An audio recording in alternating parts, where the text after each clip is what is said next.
In terms of current affairs, it might seem as if there's a lot, and the BBC press office will always tell you there's a lot, but I believe in terms of quality investigative journalism, there's actually a paucity. I don't know if any of you know Rob McKee's book, Story. McKee's book, Story, is basically how to tell a story for the visual media, and it's sort of the backbone of virtually every single Hollywood scriptwriter. BBC producers are sort of told to ingest this at an early stage, and therefore, if you don't have the hero's journey at the core of your narrative, it's thrown into the long grass. What's the character at the heart of it? And of course, great investigations don't always have a character at the heart of it. And if you define whether it makes grade for TV, depending on the characters, you're often going to miss the great stories. One of the things we've all talked about is the financial crisis. Why is it that the BBC didn't deal with the financial crisis in quite the way that we all agree that it should have done?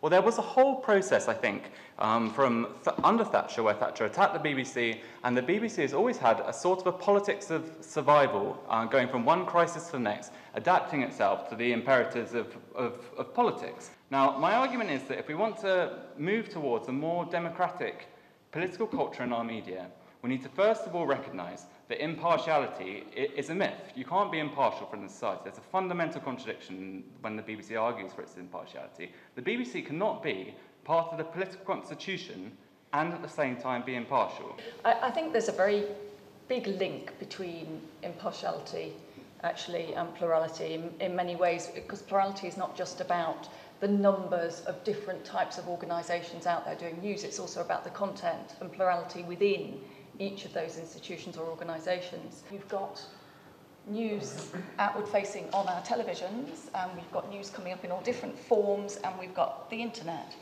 And actually, I kind of draw breath here because in the study we did on new media in the news, the BBC came out kind of streaks ahead of other news organisations in terms of the range of views that it was showing. So, and that was a really interesting point, and it was quite unexpected. There is that awful joke, you know, a man goes into a pub in Ireland and says, how do I get to Dublin? And the guy behind the bar says, well, we would start from here.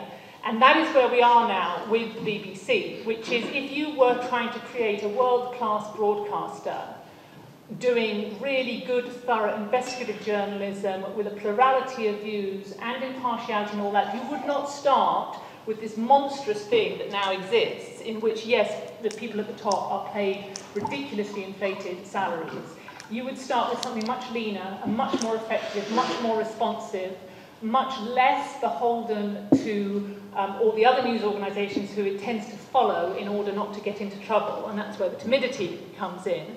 And on the subject of the timidity, I think part of the problem there, and I totally recognise what you're saying, Ian, is too much, the BBC is too accountable to too many people. We talked about accountability this morning in the session about Jimmy Savile and the fallout from that.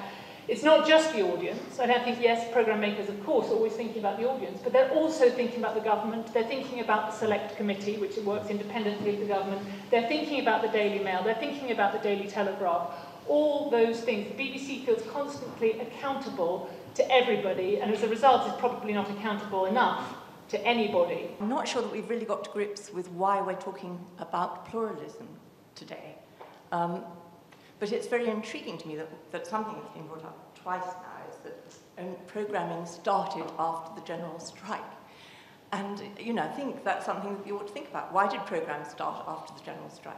And I would suggest that it was because there was a huge attempt made to mend a thoroughly divided nation. We have a thoroughly divided and dividing nation again. And I think that the BBC is still there doing that job. So if we do ask the question, what is the BBC, before we decide what we would like it to be, I think one of the things it is that it manages a notion of a single public interest for us. It gives that to us, and then we applaud that, and we actually like that. And I think one of the problems talking about trust of the BBC is that actually people do trust the BBC because it does give them that sense of being one undivided nation. And I think that's a huge problem.